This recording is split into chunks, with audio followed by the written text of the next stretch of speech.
The slap of laughter hit me. Across the crowded office hall, someone shouted, "So, is your wife single tonight?"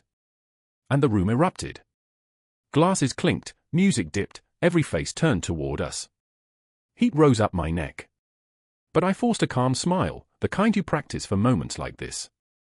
Beside me, my wife froze, her eyes darting away. That second stretched tight, like a wire about to snap. I didn't yell. I didn't curse. I leaned forward, lifted my drink slightly, and prepared one cold sentence to shatter the noise into silence. We'd been married 5 years, both working exhausting schedules. I handled logistics at a shipping firm. She was a marketing manager at a growing startup. Lately, she'd been networking late, coming home after midnight, carrying a faint scent of cologne that wasn't mine. I trusted her because trust feels easier than suspicion until it doesn't. Money had been tight after we moved apartments, and I was picking up extra weekend shifts. She insisted I attend this party to show unity, wearing the navy dress I bought her last anniversary. I wanted to believe tonight would reset us, not break us. At home, routines had thinned into polite exchanges. We ate dinner while scrolling on separate screens. She guarded her phone like a secret diary. Once I reached for it to check a map, and she snapped, "Don't." We apologized, blamed stress, kissed, and repeated the cycle. 2 weeks earlier, I'd seen a notification flash, *room 312 ready. She said it was a client meeting code. I let it go because I didn't want to be the jealous husband. Still, a knot formed in my stomach. The party promised champagne and speeches, but I carried unease like a hidden bruise. Her office culture was loud, full of jokes that pushed boundaries. I'd met her boss, Victor, twice, charming smile, expensive watch, a hand that lingered too long on shoulders. He liked to mentor after hours. My wife said it helped her career. I told myself ambition wasn't betrayal, but the stakes were high. We were saving for a down payment, planning for a child. If something was wrong, it threatened everything. I promised myself I'd observe quietly tonight. No scenes, no accusations, just facts. That promise felt noble at the entrance and naive once the music started. Inside, I noticed patterns. Victor hovered near my wife, offering drinks, laughing too loudly at her jokes. She mirrored his energy, touching his arm when she spoke. I checked the time, 9:42 p.m. Another coworker whispered to a friend and glanced our way. My phone buzzed with a bank alert. Someone had tried to charge our joint card at a boutique across town. I texted my wife, "Did you buy something?" She replied, "No, glitch." A minute later, Victor's phone lit up and he smirked. My stomach tightened. Glitches don't wink at you. I stepped outside to breathe. The cool air steadied me. I opened our shared calendar. Conference prep offsite appeared every Thursday evening for months. Her company didn't hold offsites weekly. I opened the shared tablet app we used for grocery lists.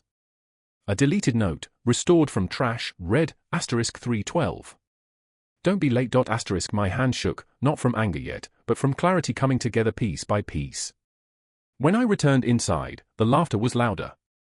Someone had started a game, and my wife was suddenly in the center, spinning a bottle for dares. Victor cheered far too eagerly. The bottle landed on her. A guy shouted the question about her being single. The room roared. I watched her hesitate for a split second, the moment where truth could have saved us. She laughed nervously and said, "Depends who's asking."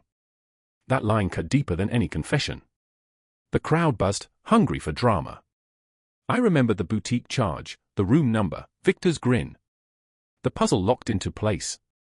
I walked forward, not to fight, but to finish. My voice stayed calm because storms are quiet at their center. The room leaned into silence, curious and waiting. Before speaking, I took one step closer and looked at Victor. "Nice watch," I said softly. "Matches the receipt from Blue Harbor Hotel." His smile flickered. My wife whispered, "What are you doing?" I ended the guessing.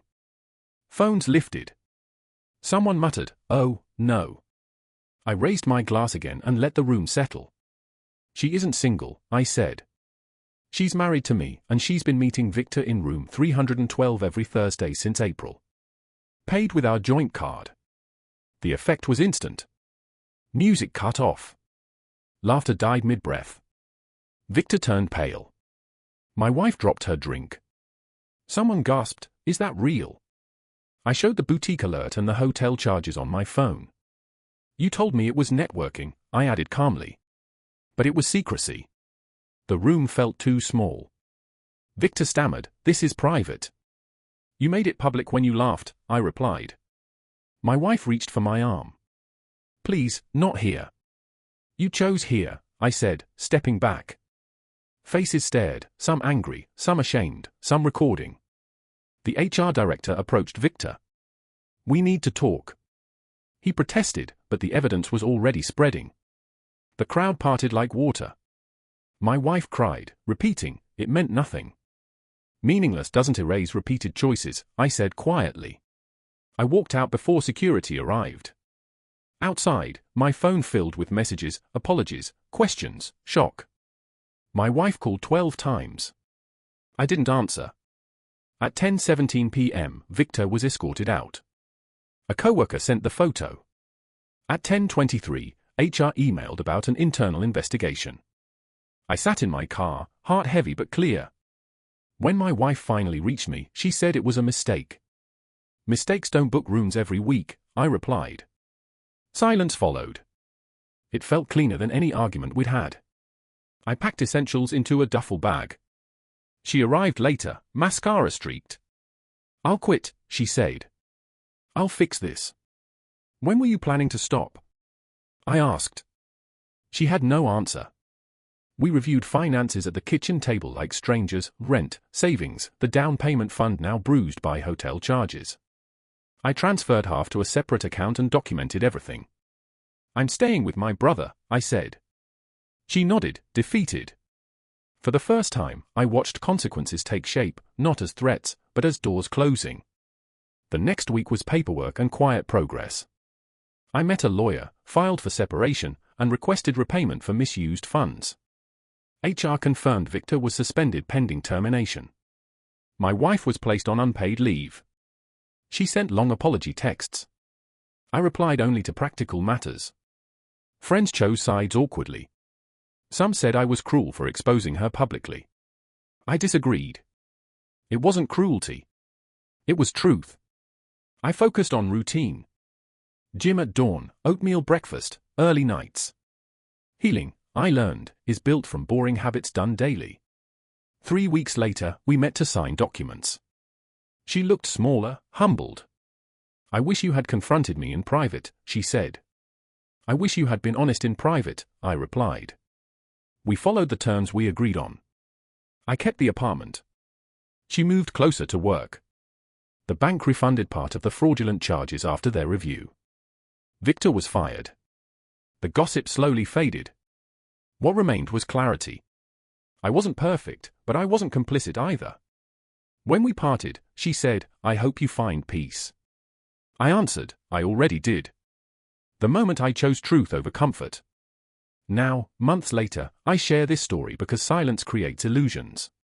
That night taught me that restraint is powerful when paired with evidence, and dignity doesn't require shouting.